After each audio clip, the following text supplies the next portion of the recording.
아까 말씀하셨던 황교안 대표 기자회견이 있었습니다. 어떤 형식을 통해서든지 어떤 회담이든지 수용할 수 있다, 문 대통령과. 이게 이제 일본의 수출 규제 조치와 관련해서 나온 얘기입니다. 지금 이해찬 대표도 환영의 뜻을 밝혔고요. 그렇다면 곧 성사가 될 수 있지 않을까 싶은 생각이 드는데요. 예, 뭐 방금 그 자료화면에서도 나오던데요. 네. 청와대 입장에서는 오자 회담의 형태의 경우에는 오래전부터 준비해 왔기 때문에 네. 얼마든지 빠른 시간 내에 개최할 수 있다는 입장 이미 밝혔지 네. 않습니까? 굉장히 신속하게 이루어질 가능성도 있다고 보고 있습니다. 예. 황교안 대표의 제안이 뭐 이렇게 입장을 선회한 거 아니겠습니까? 좀 반가운 생각도 듭니다. 어떻게 보시는지요? 네, 저도 뭐 진작에 좀 저런 자세로 나왔으면 그 전에 대통령과 여야 지도부들이 좀 원만하게 네. 국회나 여러 가지 국정 현안을 좀 논의할 수 있다고 보는데 그 전에 이제 자꾸 1대1 이런 거를 고집하고 뭐 이러다 보니까 잘 안 된 거 아니겠습니까? 저는 그래서 늦게나마라도 아직은 저런 자세는 저는 굉장히 바람직하다. 저는 그렇게 생각을 하고요. 물론 이제 황교안 대표 입장에서 보면 또 현재 한일 관계 문제는 굉장히 심각하고 네. 뭐 이런 상황에서 본인이 이제 그 장외에서 정부의 정책을 비판하거나 또 일본을 비판하거나 이런 한계가 있다고 보기 때문에 네. 적어도 대한민국의 최고 지도자인 대통령과 함께 이 문제를 이렇게 논의하고 표명하는 그런 모습을 정치적으로 좀 보여줄 필요가 있지 않았겠는가 뭐 이런 생각을 좀 해보는 거죠. 예. 오늘 기자회견 내용을 보면 황 대표가 물론 그 회담을 수용하겠다라는 얘기를 하면서 우리 정부의 어떤 대응에 대해서는 좀 비판적인 목소리를 내놨습니다. 특사 파견도 얘기를 했습니다만은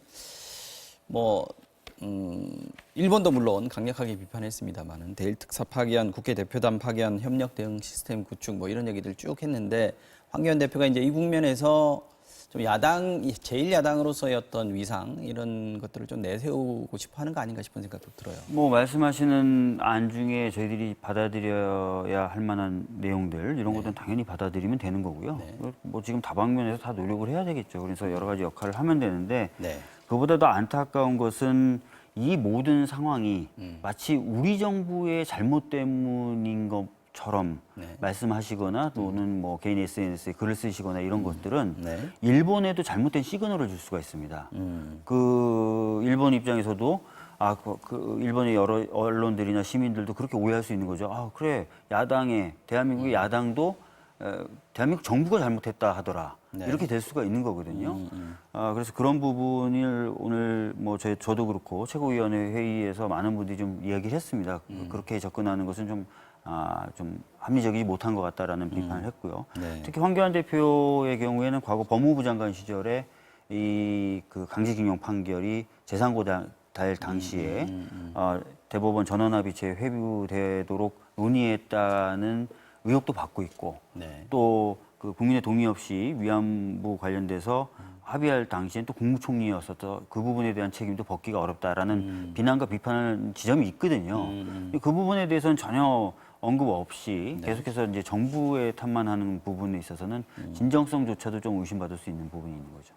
이인영 원내대표가 또 그 황교안 대표 만나는 건 좋은데 황교안 대표가 그 자리에 가서 뭐 사법부 판결을 훼손하는 발언이나 이런 건 좀 삼가해 줬으면 좋겠다 이런 식으로 얘기를 했단 말이죠. 이게 아마 괜히 엇박자 내는 모습 또 제1야당의 대표가 좀 다른 소리를 하게 되면 오히려 악영향을 끼칠 수 있다, 역효과가 날 수 있다 이런 우려를 하는 것 같은데요. 실제로 최근에 이제 일본의 언론 동향이라든지 정부의 동향을 보면은 우리나라에서의 어떤 언론의 보도라든지 어떤 정치인의 발언들을 이런 수출 규제의 근거로 삼는 모습들을 자주 볼 수 있습니다. 그렇기 때문에 발언이라든지 태도에 있어서 신중함이 굉장히 필요하고요.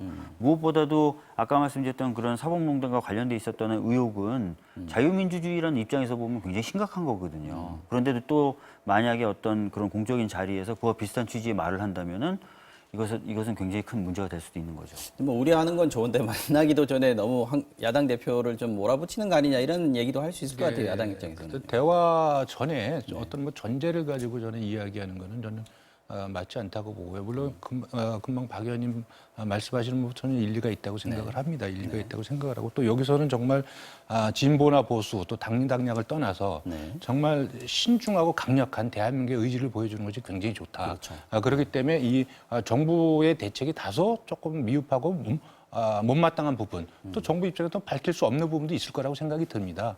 그럼에도 불구하고 이제 정부의 잘못을 너무 지나치게 비판을 해서 일본에 잘못된 시그널을 준다는 거, 이런 부분 좀 주의해야 된다고 생각을 하고, 또 한편은 역으로 또 우리 국민들의 어떤 그 애국심, 또 이 반일 감정을 저희가 막을 수는 없지만 이것을 또 정치 지도자나 정치권이 이 국민의 애국심에 너무 기대해서 그런 쪽에 호소하려고 하는 이런 부분도 저희가 좀 신중할 필요가 있다. 그래서 이건 굉장히 냉정하게 대응하는 것. 이렇게 냉정하게 대응해야 저는 우리 국민들이 좀 더 상황을 정확하게 바라보고 더 치밀하게 같이 정부에 협력할 수 있다. 이런 생각을 갖고 있거든요. 정치권에서는 상당히 냉정할 필요가 있다. 또 우리 정부의 대응도 냉정할 필요가 있다. 이 말씀을 하신 건데 지금 우리 시민들 차원에서는 불매운동이라든지 굉장히 지금 감정이 안 좋습니다. 그러나 이게 어쩌면 또 협상력을 키워주는 그런 뭐 어떤 지원군의 노릇을 또 할 수도 있지 않을까요? 어떻게 보시는지? 뭐 일단 그 불매운동은 뭐 다 아시겠지만 굉장히 자발적으로 일어나고 있습니다. 네.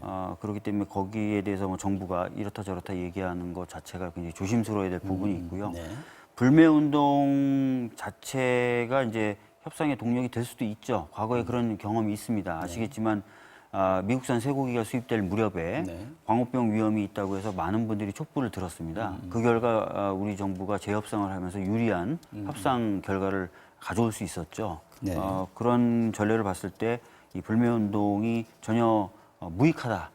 꼭 이렇게 볼 수 있느냐? 그 부분에 대해서는 뭐 의문을 가지고 있습니다. 예. 정치권에 대응하고 시민들 차원에서 대응하고 좀 구분될 필요는 있을 것 같습니다. 저는 그 불매운동을 하거나 일본을 강력하게 규탄하고 뭐 이런 부분도 저는 애국의 마음으로 하는 거라고 보고요. 또 일본과의 이 관계 개선을 위해서 우리가 치밀하고 냉정하게 대처해서 노력해야 된다. 이것도 저는 애국의 마음으로 같다고 보거든요. 다만 이것이 시민사회나 국민들이 해야 될 영역이 있는 거고 정치권이나 정부가 해야 될 영역은 좀 다르다 성격이. 이 부분을 저희가 잘 가름바를 탈 필요가 있다. 이런 말씀을 좀 드리는 거죠. 그렇다면 정치권에서 지금 해야 될 이 움직임 또는 자세, 대응책 어떤 게 좀 있어야 될까요? 뭐 지금 정부 입장에서는 관련된 문제를 WTO에서 판단을 받아보겠다라고 지금 얘기를 하고 있지 않습니까? 네네. 그런 노력도 하나가 되겠고요. 당연히 이제 중재자로서 상정될 수 있는 미국과의 협의도 필요한데 그 노력도 지금 진행하고 있습니다. 그리고 공식 비공식 채널을 통해서 일본 정관계 쪽하고 이 얘기를 하고 있는 것으로 알고 있고요. 의원들도 지금 뭐 어느 당 할 것 없이 일본 쪽 의원들하고 과거에 구축해놨던 채널들 이용해서 얘기를 하고 있는 것으로 알고 있습니다. 예. 그러니까 저희가 19일 날 본회의가 열리면 일단 여야가 합의한 그 일본의 그 보복 조치 철회 그 결의안을 채택을 하고 그걸 가지고 이제 문희사 의장님도 말씀하셨지만 여야 합동으로 대표단을 구성을 해가지고 일본에 가서 한국 국회에 공식적인 입장을 밝히고 제가 할 때는 의원 외교를 저는 많이 좀 해야 된다. 그런 쪽에서는 정말 여야, 뭐 이제 정부, 의회 이런 게 다 힘을 합쳐가지고 해야 되는 거 아닌가. 이런 거에서는 다 누구나 다 공통된 생각을 갖고 있다 이렇게 생각을 합니다. 정치권의 대응과 관련해서 자유한국당에서 지금 오늘 나온 발언들도 보면 조금 문제가 있는 발언들이 좀 있는 것 같습니다. 그러니까 이제 좀 사실은 이 문제의 시작이 어딘가에 대해서는 저는 분명하게 좀 지적을 해줄 필요가 있어요. 그러니까 이것은 대법원 판결을 기하로 이루어진 것이고요. 이 대법원 판결도 어떤 일본 정부에 대해서 이루어진 판결이 아니란 말이에요. 기업에 대해서 강제징용 피해자가 강제징용을 했던 그 해당 기업에게 배상 청구를 한 것이고, 그래서 그 개인적 배상 청구에 대한 법원의 판결을 가지고 일본이 이렇게 하는 건 그 자체가 굉장히 설명할 수가 없을 정도의 부당성을 가지고 있는 겁니다. 여기에 대해서는 분명하게 해줘야 돼요. 근데 이제 어떤 분들은 이 부분에 대해서조차도 제대로 얘기를 안 하고 마치 정부가 잘못한 것처럼 얘기를 한다는 거예요. 시작 자체부터. 그렇게 되면 아까 말씀드렸던 대로 국민들 입장에서도 혼란과 혼선을 가져올 수밖에 없고요. 일본 정부나 일본 언론들도 이거 우리가 잘하고 있는 거구나.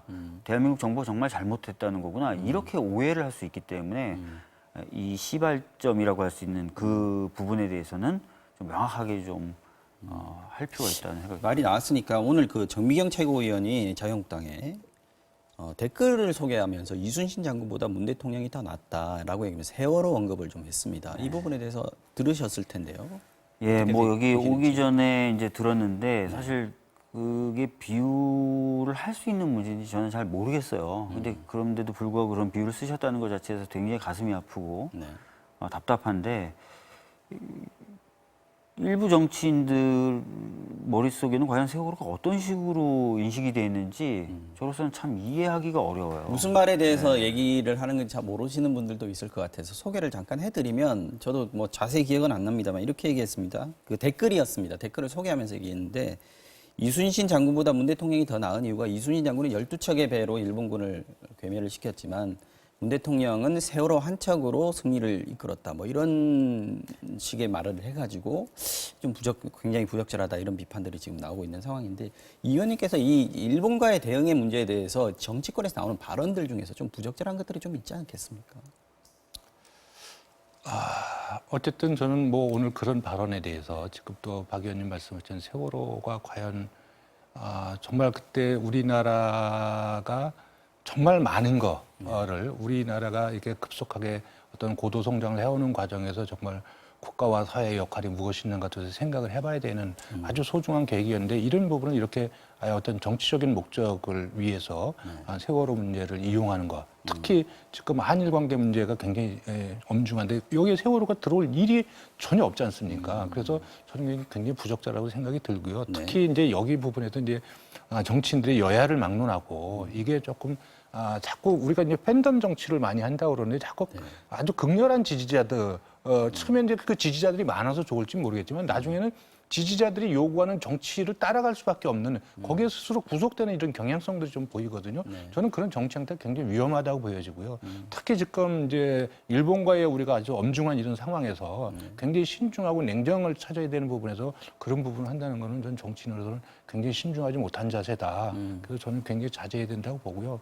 알겠습니다. 다만 아까 이제 박 의원님 말씀하신 부분에 있어가지고 정부가 사법부의 판결은 존중해야 된다고 봅니다. 저는 좀 존중해야 된다고 보지만 그 전에 이제 우리 정부가 했을 적에 이제 65년도 한일 그 협정에서 강제징용 부분은 이제 거기서 청구권이 종결됐다. 그런데 또 반대로 또 국가 간의 조약으로 개인의 어떤 피해나 이런 부분을 소멸시킬 수 없다는 부분은 또 일반화돼 있는 거 아니겠습니까? 이런 충돌 속에서 이것이 이제 개인과 기업 간의 문제가 해결이 안 될 경우에는 결국 이제 정부가 국가 대 국가의 문제로 발전해서 정부가 나서야 되는 부분 이런 부분에서 이제 우리 정부가 좀 더 치밀하고 냉정하게 이 문제를 좀 풀어가주길 바라는 그런 기대는 분명히 갖고 있다. 뭐 이런 거는 정부도 조금 잘 인식할 필요가 있다고 생각을 합니다.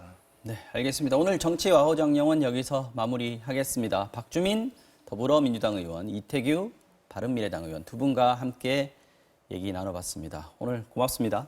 예.